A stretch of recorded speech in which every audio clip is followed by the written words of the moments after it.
Welcome to Banfield. It was a quintessential New York event to celebrate the life of a woman who helped define Manhattan wealth and style for decades. Ivana Trump's celebration of life was held today at New York's St. Vincent Ferrer Catholic Church on the Upper East Side of New York. It attracted friends from the world of fashion, business, and literature and media, and of course, the iconic Trump family members as well. All three of her adult children were in attendance, Don Jr., Ivanka, and the youngest, Eric, and all three of them gave eulogies, as did Eric's wife and Don Jr.'s daughter. They celebrated Ivana's beauty and her brains, calling her a trailblazer with a heart of gold. Ivana's first husband, the President of the United States, Donald Trump, was also there with his Secret Service detail. There were some surprise guests as well. President Trump's current wife, Melania, wearing black with black eyeglasses. She was there, though we did not expect her to be. And so was Donald Trump's 16-year-old son, Barron, whom he had with his wife, Melania. Tiffany Trump, the president's daughter, with his second wife, Marla Maples. She was also spotted at the church, and that was something because Donald Trump divorced Ivana because of the affair that he had with Tiffany's mother, Marla Maples, and there was no love lost between Marla and Ivana. There were some classic Ivana touches during this service, a gold casket and hundreds of bright, beautiful red roses in full bloom. Longtime friend and Vanity Fair writer George Wayne was there, and he told NewsNation exclusively, "Suffice to say, the minute I saw that gold coffin, I broke down uncontrollably. Long funeral, full-on mass, and truly quite smaller than I expected," he said. The invite-only funeral was one of the iconic New York funerals, like Warhol's. The back of the mass card had printed on it the Prayer of St. Francis. That's a popular hymn in the Catholic Church. And of course, on the left side was the front of the prayer card with a beautiful Ivana Trump. I'm guessing maybe from her 20s or 30s, but wow, she was all the model that she has been spoken of so often. NewsNation's national correspondent Paul Gerke was at the church during the funeral service today, and he's there for us live right now. I see your sleeves are rolled up. I am not surprised. I think it hit 92 degrees out in New York City today. And I'm kind of wondering if that kept throngs and throngs of onlookers at bay or even away. It was even hotter than that out here, Ashley, and because of the way that barricades had to be set up to give some privacy to the Trump family here, photographers who were here to capture images of the funeral were standing outside in direct sunlight for hours. In fact, one still photographer that was nearby our position actually collapsed during the heat and had to be carried out of here.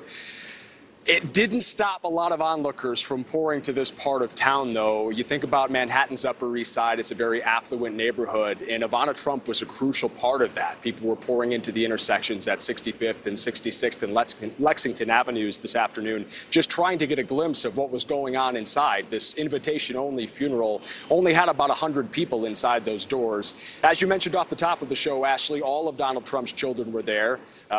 Tiffany, Barron, as well as the three he shared with Ivana. Eric gave one of the eulogies, in it calling his mother a force of nature and an embodiment of the American dream.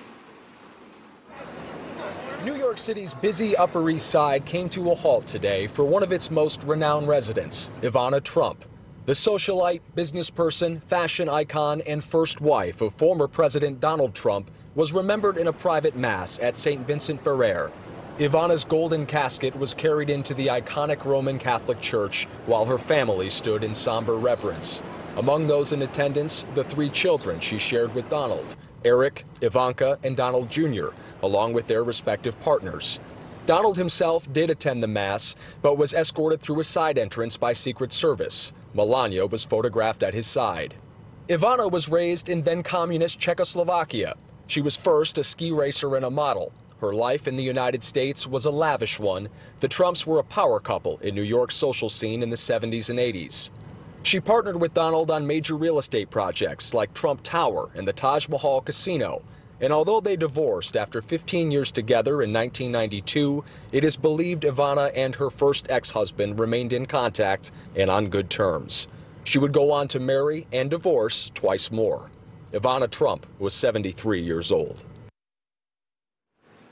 Ivana's death has been ruled an accident. The New York Post has reported that she was buried at National Golf Club Cemetery in Bedminster, New Jersey today. Ashley?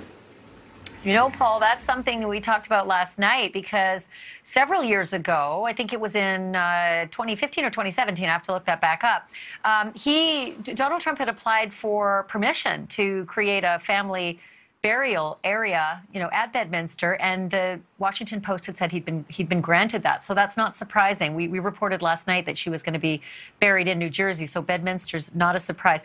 I just wanted to ask you about something in your report. Married and divorced twice since Donald Trump, but I suppose it's no surprise given, you're reporting today, seeing the iconic nature of Ivana Trump in New York City. She never changed her name. She was Ivana Trump until she died, despite having married twice more. I think a lot of people associate her as the first wife of President Donald Trump, who went on to have other wives and other children with other women as well. But I tried to touch on that in my piece, that she was integral in building the Trump brand itself. Donald said later that he maybe regretted going into business with his wife because it sort of soured and made their relationship a little more contentious. But she was integral in the fine details of some of his properties, including the things the doormen were wearing or the way the decorations looked. She helped create this mystique, the appeal of the Trump brand at its infancy in the 70s and 80s when they were a powerful socialite couple here in New York City. And I find it very fitting, Ashley, that the hottest ticket in town, literally and metaphorically today in New York City, was right here at St. Ferrer. And actually, Paul, I was surprised that it ended up being as small as it was because the rumors had it going as high as over 1,000 people. That church behind you has a lot of seats, and it's held huge funerals before, famous funerals like Andy Warhol, Geraldine Ferraro, the first vice presidential female candidate. And so to hear that it was only about 100, I suppose everybody outside was waiting for the throngs and throngs of mourners to arrive, and surprisingly, they didn't. I think it was a very private affair from the get-go, Ashley. A very secretive guest list. We didn't know a whole lot until we saw people getting out of motorcades and going inside the church. It was a much more tempered affair than I think that people expected. As you said, from somebody who lived larger than life and recently said that she expected to live until she was 120 years old before she passed away at 73 in her townhouse just a few blocks away in this neighborhood, not far from the church.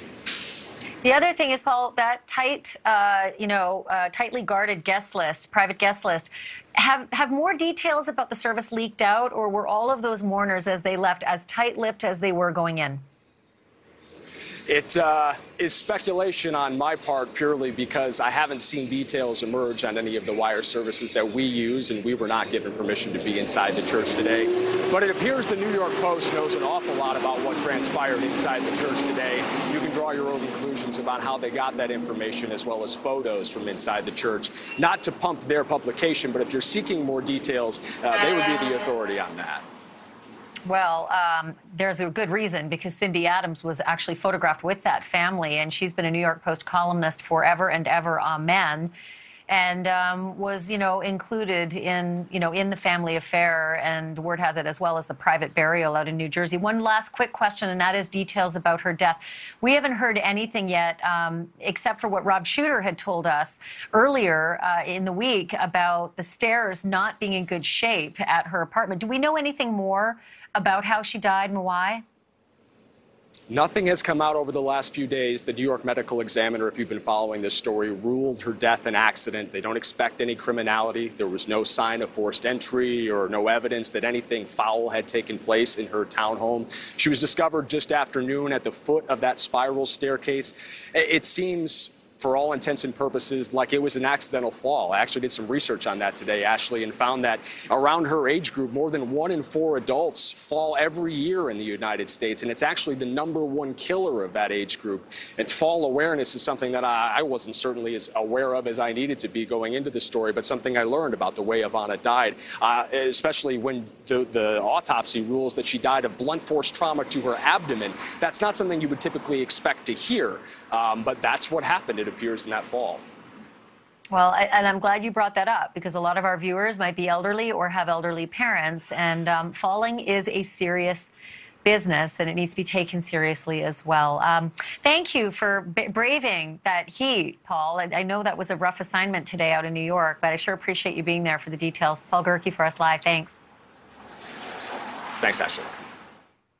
So I want to bring in two people who both knew Ivana Trump, spent time with Ivana Trump, and spent decades covering Ivana Trump. Paula Froelich is the Banfield senior story editor. And the aforementioned New York Post, yeah, well, she knows a thing or two about that, because she was the former editor of Page 6 at the Post, and Ivana was a regular feature. Rob Shuter, who I also just mentioned, is a former celebrity publicist, the host of the podcast Naughty But Nice, and he was also a friend of Ivana Trump's. Welcome to both of you. Okay, so Paula, the children gave eulogies, apparently, you know, tear-inducing. Have you heard anything more about the inside story on some of the things that were said and the people who showed up? Oh, yeah. It was amazing. Apparently, everybody was in tears. Ivana's daughter, was saying how she did everything better in heels. And Don Jr. told this funny story about how when he was 4, he threw a tantrum at this really fancy restaurant in Montauk, and his mother was not having it. You know, she ruled that family with an iron fist. And she picked him up, went to the bathroom, gave him some, as I think he said, something like old-fashioned European, you know, scolding, corporal if you punishment, will. I'm guessing. Totally. Right? And he came back, he goes, my butt was red, and she said if I started crying, we'd go back again, and I was the most well-behaved child ever since then. Well, I can see how that would, you know, make people laugh and cry at the same time, which I think is always the goal, you know, when you memorialize someone in celebration. So, Rob, I know you have loads of inside sources as well. I think it was a little surprising that we had been given almost the definitive Donald Trump is going to speak. And then today, not only did he not decide to speak, but he also entered through the side door. Yeah, that's right. He was going to speak. We all thought he was going to speak. He did not speak. He sat on the front row with his 3 grown children and his wife. But you're right. He didn't say a word. He did not say a word going in. He exited through the main doors. He didn't say a word there. And another family member, too, who sort of snuck in through the side door was Tiffany Trump. As you mentioned a little earlier, a very complicated relationship that she had with Ivana, because her mother, Marla Maples, was the lady Donald was caught having an affair with and broke up that marriage. So the two of them snuck in through the side door. Neither one of them spoke at the service, or they did not speak either when they left the church. I thought that was kind of appropriate, though, because, you know, they would have stolen the spotlight. It wouldn't have been about Ivana. It would have been about Donald, or it would have been about Tiffany and the fight that her mother had with Ivana. I thought it was actually tasteful.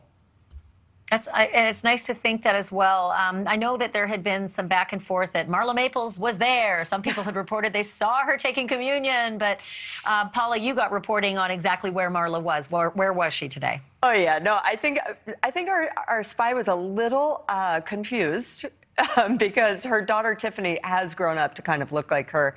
Marla's actually where Ivana should have been this week, in Saint-Tropez and Monaco, in the south of France. She's hanging out with her pal, the actress Kelly Rutherford. They're having a great time. Long way away from the church on the Upper East Side. One other thing, Rob, and that was that people were patted down as they entered the church. That private ceremony, invitation only, still significant security with the Secret Service everywhere. Was there also like a magnetometer that they would have had to go through?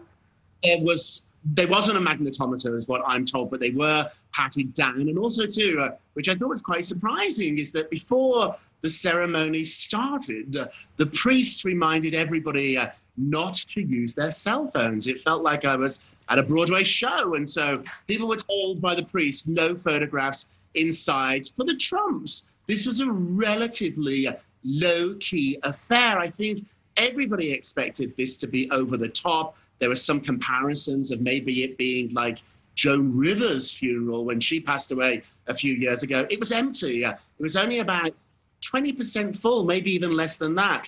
That church can hold 1,000 people. There's only about 100 there. So people inside really felt they were at a very small event. I'm told the reason it was small is because the Trumps took over the guest list when it became clear that the entire family was going to be there. And obviously to an ex-president, we have to worry about security. They decided to really cut back that guest list. And it's actually angered a lot of her friends. A lot of her friends thought they would be going to this. And in the end, they were not invited. I'm told actually that some of the friends are planning to do something maybe over the weekend, something a lot more casual, but to all meet somewhere, one of her favorite places, and to get a informal drink.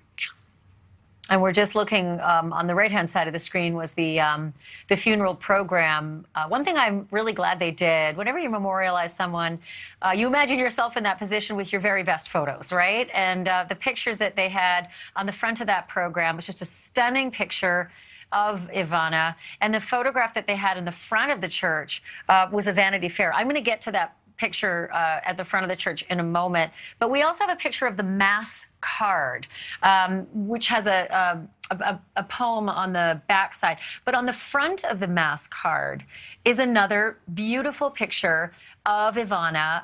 And I don't know, Paula, take a stab at this. Maybe she was in her 20s in that photograph, but it sure looks like I'm looking at Ivanka. Actually, you know what, Ashley? I believe this was taken right around the time of her divorce from Donald. She really? Yeah. It's not that much. She kept her looks for a really long time, and I say bravo.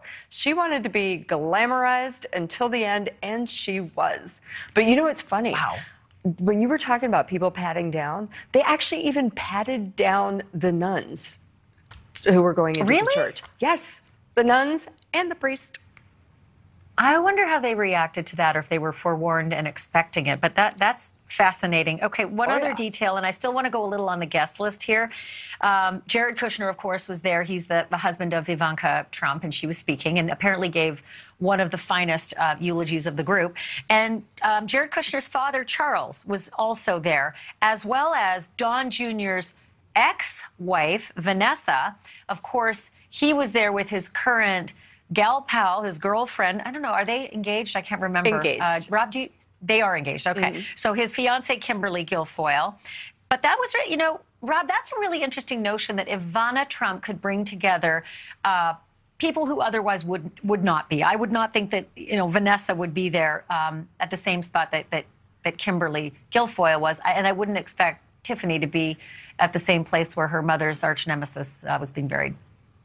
Yeah, we have to first remember we're in Trump world here, so everything's just a little bit different. Donald and his ex-wife are still very close, so maybe that sort of trickled down to the children as well. I was surprised, though, to see Donald Trump Jr.'s ex-wife and his new fiancée there together. I'm told the reason that is because their daughter did get up and speak, so they both were there as parents to really look after the daughter. People inside the church tell me that Kimberly and his first wife really did not interact. They didn't talk to one another very much at all. And Kimberly actually did refer to Ivana as her mother-in-law. So for a moment there, we thought there might have been a surprise wedding. I'm told that did not happen. But if you ask Kimberly about Ivana, she calls her mother-in-law. So once again, in Trump world, everything's just a little bit different, just a little different. Yeah, that's pretty fascinating. And I could see that, you know, mom and dad, Don Jr. and Vanessa, would want to see their daughter memorializing her grandmother. I think she said, don't call her grandma. She never wanted to be called grandma, which I get it. No, they had her call her Ivanma. It's fabulous. Ivanma? Yeah. Ivanma. Oh, my Lord. That's perfect, actually. That's perfect. Ivanma, absolutely. And I think she'd probably have loved that. Okay, the golden casket was one thing. We saw those images. It made, you know, one of the, you know, funeral goers, George Wayne, cry.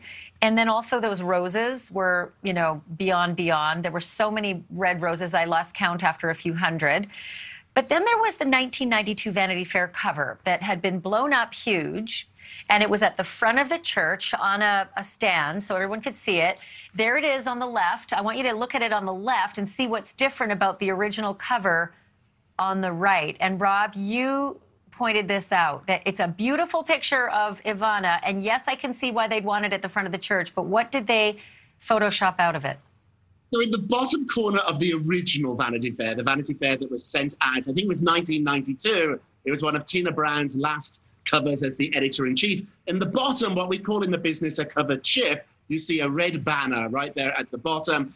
That says Hillary Clinton, and it's a story about Hillary Clinton asking whether or not she will end up in the White House with or without Bill. They photoshopped that out of the cover at the funeral. So Hillary was pretty much banned or removed, shall we say, from the Trump funeral.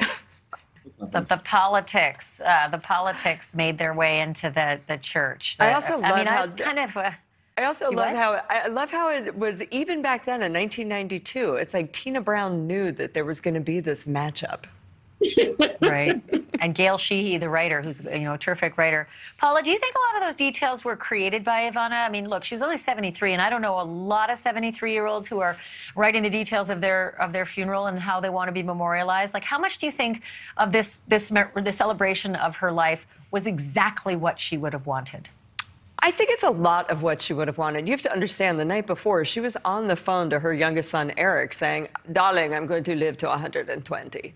So she had no idea that it was coming for her so soon. So I doubt that she would have written everything down. You know, Rob had mentioned Joan Rivers earlier. Joan Rivers wrote down exactly how she wanted her funeral to go. But she was also a lot older and had been talking about death, and a lot of her friends had died, whereas Ivana was so young. I think that this was her family channeling her wants and wishes. Yeah. There was one other mystery, and I don't know if you know the answer to this, Rob, but I saw it right away. Someone delivered this massive bouquet, beautiful arrangement of red roses, Ivana's favorite, and there was a tag on it that said, love, I think it was Maximo. If you can get up close to there, I think it said, was it Love Maximo, or what did it say? But who is Maximo, and who are we suspecting this is from? And what did it exactly say? Because my eyes aren't good enough to see that card. Yeah, we've been poking around. Mine aren't that good either, so I can't tell you the exact name. But we've been poking around to try and figure out who it is. There's a little clue on that card, though. It also says they also love President Trump. So some people, maybe a little bit more cynical than me, think that maybe the president's team dropped that off themselves. And I know that sounds terrible, but once again... No, that's not possible. Love Maximo? Come on. Nobody, no, I don't see the president as saying, let's put one that says Love Maximo. I think, you know what, I think it was really about a lot of people in Europe couldn't make it or weren't invited. And she obviously loved Saint-Tropez. She was there almost every summer, obviously pre-pandemic, and she was going to go back, and I think it was probably somebody sending their respects. I have a feeling you're right. Maybe somebody she was supposed to be visiting because she's supposed to be in Saint-Tropez right now. I hope so, and I don't think it was Marla. Hot. I hope he was really Me hot. Me too. And that she was going to have another summer love affair. Yeah. Real quickly, Rob, her legacy, as we, memorialize her, see all these pictures, of course, skier, athlete, beautiful New York, etc. But what's the real headline on her legacy? I think she was powerful. I think she was strong, and she said things and did things that women just did not do back then. And I think that's hopefully what she's going to be remembered for. Also, too, she had this amazing ability. The Trumps are not popular here in Manhattan. Let's be very clear about that. And to the point where they probably would not go to see a Broadway show because they're scared that they might be booed. She kept that name and somehow disassociated herself with all the things that people in New York do not like about her ex-husband. And I think we've got to admire her for that. There's a lot of people in the Trump family who are tied into his political life and what we think about him. She managed to really quite carefully and skillfully have one foot in both worlds. So I think she was ultimately a politician herself. And I just love her hair. I will always remember her hair. But I will say you really hit the nail on the head there, Rob. Democrats, Republicans alike love Ivana Trump. no matter what was going on with the politics of it all, she was never booed, and she never would have been, would have run into any of that in New York City. Rob Shuter, thank you so much for doing that. Paula, always good to have you because you just have your eyes and ears everywhere. Thanks to both of you. Thank you. Great to see you. I want to know what color to paint my front door. Oh. You'll have to wait and see. You'll have to wait. It's coming up. But thank you for that tease, Rob Shuter, you little sly devil. Like Rob said, you're going to have to wait just a few more minutes. But if your front door is a certain color, you're not going to make as much money on your house. There, we said it. Thanks, guys. Talk to you soon. Thank you for watching. Go to newsnationnow.com to find NewsNation on your television provider. And don't forget to click the red subscribe button below to get more of NewsNation's fact-driven, unbiased coverage.